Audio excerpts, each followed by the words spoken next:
Hey guys and ladies, I did not actually get to make it to the back to the hotel, so I'm actually having lunch. Mexican place here in Austin. I better get my food here shortly. So I told you I'd come at you with the video. Um, so I'll wait a couple more minutes and I'll get kind of get started on what I've been told.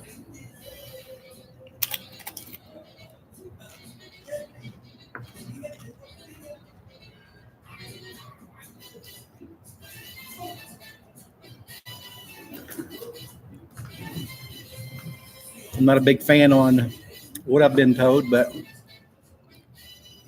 I guess it's just part of that's just being a trucker, I guess. Kind of take the good with the bad and roll with it.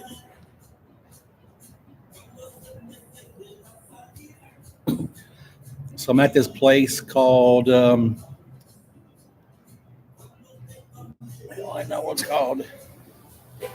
Here comes the food, though. Sounds good. It's nice and sizzling. I have to bring you a large plate, so I'll bring you a plate. That's awesome. Moment, I'll bring you the tea and everything and all that good stuff. Thank you. I appreciate it. You're welcome. And so that little thing, this little thing right here is for your shrimp. Okay. It's really good with it. It's like a butter sauce? Yes. Nice.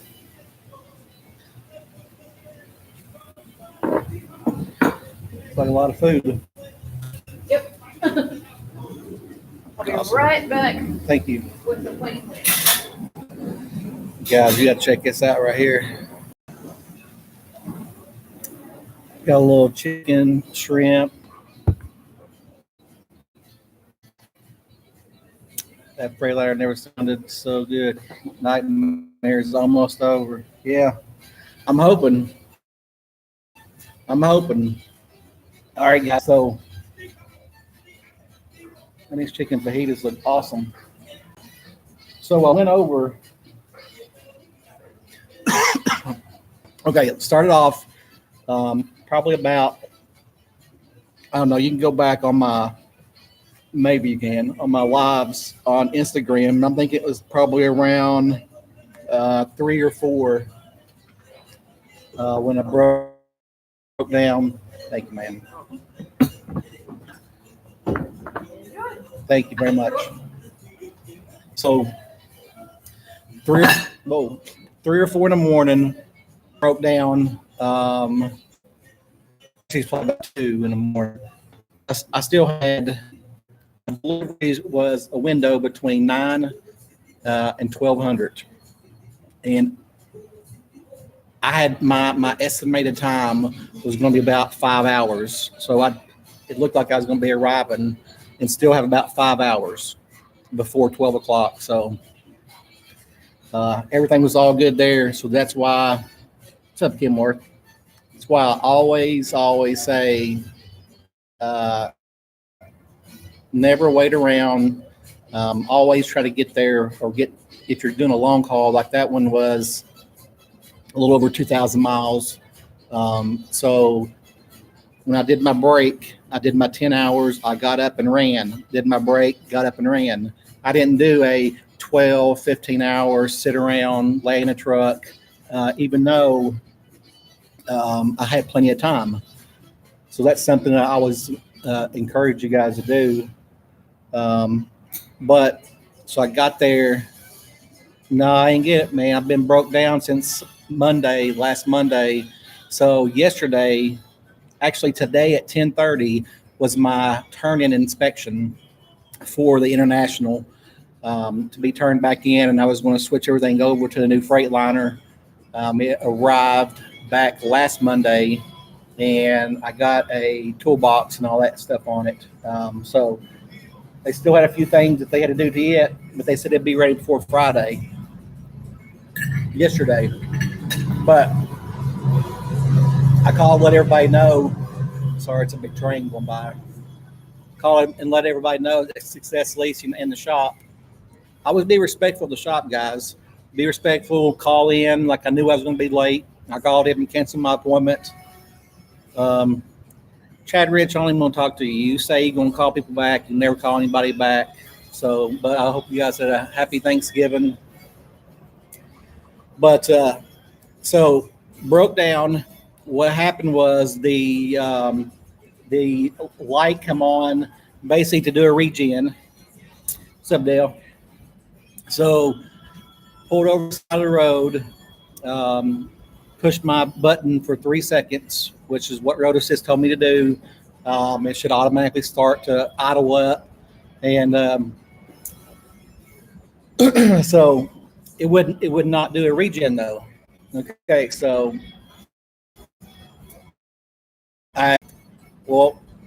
remember guys, the truck's under warranty, but the tow bill is still on ODAD here. So that's something that that sucked. It is what it is. I guess I must kind of get the full effect of being a true lease operator, which is okay. And what I would say to anybody is prepare for things like this. I had just got back from my home time, and basically this kind of happened to me right after home time, and I still had some money, where it wouldn't affect me, like it would like I've heard some truckers go through and they can't pay for a car or not a car, but a washout because they don't have the money. That you don't ever want to be in a situation like that right there. But got to the shop at 7:30 Monday morning at Longhorn dealership. And what I found out since I've been there is these folks are just really, truly, they just sell trucks. They're a dealer. They don't do a whole lot of repairs. And it sucks because, I've been here all this time. And granted, it's been Thanksgiving week. But for 3 days, Monday, Tuesday, and Wednesday, they still didn't know what anything was, is what I've been told. Now, come to find out, there's some kind of sensor they replaced on Wednesday. Of course, they went in on Thursday for Thanksgiving, and they only worked a half a day on Friday. And so I'm like, all right. So the guy told me that if he did not get the part ordered on Monday, this coming Monday, first thing in the morning, that it's going to be probably more likely to a Wednesday or Thursday of next week before getting out of there. So, yeah, Jason, you've been jinxed with that silver lemon from the beginning. I know I've had nothing but issues with it. But so I messaged Road Assist, again, not knowing what happens in situations like this is basically after 24 hours of being broke down, I qualify for getting breakdown pay. So that's $225 a day for the, counting back to, Monday or whatever. But if you're broke down more than a week, you can call in, what I've been told, that you can call in Success Leasing and look and see where they are with loaner trucks. Well, for me, my question was, my truck is there, my new truck is there, how do I get to point A to point B? But not only that, I have to get stuff out of my truck to put into the new truck. So I guess I just got to wait it out. It is what it is. So I messaged the international rep actually called me on Monday. And, of course, I asked her about a couple other things, but that $1,300 and everybody's saying that they're waiting on them for. So she said that she'd get back with me on that. She still hadn't got back with me yet. I called her yesterday, never got a call back. And I don't know if you guys remember, but when I first got the International, I tried calling her, and from day one, this kind of showed me some things that the International has that the Freightliner did not have when I was in Chad's truck. So that didn't surprise me that she didn't call me back, you know. So basically what I'm getting at, well, to kind of give you another kind of bad taste that I had from my fleet manager really is I had to get the hotel. So I was out of the truck on Tuesday. So I messaged him and I said, hey man, I'm going to be, I'm out of the truck. You know, can I go ahead and get the, get paid for this load? Because when they can do, I just told him basically I wasn't going to be able to scan my trip sheet in because I wasn't in the truck. Well, his response to me was, it's a mobile app. Why can't you scan it? And I explained to him that, man, I've been out of the truck, since Monday morning, and it cost me money to go back to the truck, then go back to the hotel.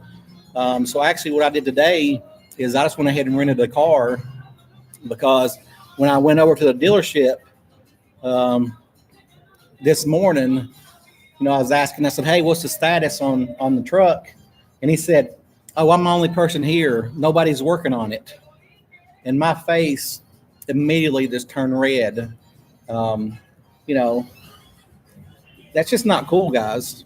I mean, if somebody's, a company has sent somebody there and they've taken off basically 3 days out of the 6 that it's been there, I mean, how do you expect to get drivers out of there? I mean, that's just not a cool thing in my opinion. But this is my first time, so we'll ride the rodeo out. But when I get back on, when the truck gets fixed, hopefully this week, I'm going straight there to Springfield. I'm not taking any of their loads, unless it goes from there to Springfield. And I'm not going to Laredo and back over there. I'm going from Austin to straight to Springfield and get rid of that truck as quick as possible. Because if something else happens, that's going to suck. But going back to what I was talking about, the tow bill and stuff, yeah, they pay you, breakdown pay of $225 a day after 24 hours. But the tow bill, the guy said it was going to be between $750 and $1,000. So that's out of my pocket. And we're talking about 4 days. Yeah, I'm just getting a new truck. I've had this truck on order since since September. So just getting a new Freightliner 2020. But that's really all I gotta say, guys. So make sure that you're continually in touch with Road Assist, because I've had so many issues with Road Assist getting my money back in the past, with the breakdowns and the parts reimbursed. That when I first got off the truck on Monday, my first question was, what do I got to do to make sure I get my breakdown pay? And you don't get any breakdown pay till after. Okay, well, after 24 hours, what do I got to do? And I explained to him that I'm not trying to be a hard butt or anything. I want to make sure I'm my ducks in a row for this so I can get reimbursed, or not reimbursed, but my breakdown pay, like you should, in my opinion. But when my International broke down, it got towed, covered it because it was under. I mean, that'd be awesome. That would be a huge relief. If but they're saying it's some kind of depth sensor. So we replaced it on Wednesday. They said Navistar came back to them yesterday and wanted them to go back to that same sensor they put in there to make sure that it wasn't a faulty sensor. And to do that, that guy said that he had to go on the other side of the motor to basically look and check things to make sure that part was doing everything that it should. So that's all I have, guys. I'm gonna get off here. I'm gonna eat, but I mean, this is a lesson learned, and all I can say is make sure that you keep in touch with the right people, with your fleet manager, to kind of get everything going, because the place at the dealer was telling me one thing. Then when I'd call Road Assist and ask them what's going on, because they have a way that they can read notes inside the system that they put in there. They were telling me that the truck was still been road tested. Well, it had been back for 2 hours, and they done told me this, and now they're saying this. So I don't know who it is, what to blame, whatever. It is what it is. But just want to kind of give you my experience on everything that I've had to do. So just remember, keep your money right, because I've had to pay hotel for Monday and maybe until Wednesday or Thursday of this coming week. So you're talking about 7 or 10 business days, or seven or 10 days that I'll have to pay for a hotel out of my pocket. Then I get that $225. When do I get that back? Do I get it on next payroll? I'm not sure, so that's something that once that happens and I get reimbursed or get my breakdown pay, I'll put another video out to kind of give you a heads up on, what's that all about. But that's my experience so far. In my opinion, if you have an international, you need to take it back, send it back, do it. If you can turn it back in and get something else, if you're a prime, I would definitely encourage you to do that, because my international that I have, Flash, has been nothing but a pain in my rear, probably 3 weeks after I got him. So you guys be safe, have a good one, and I'll catch you guys later.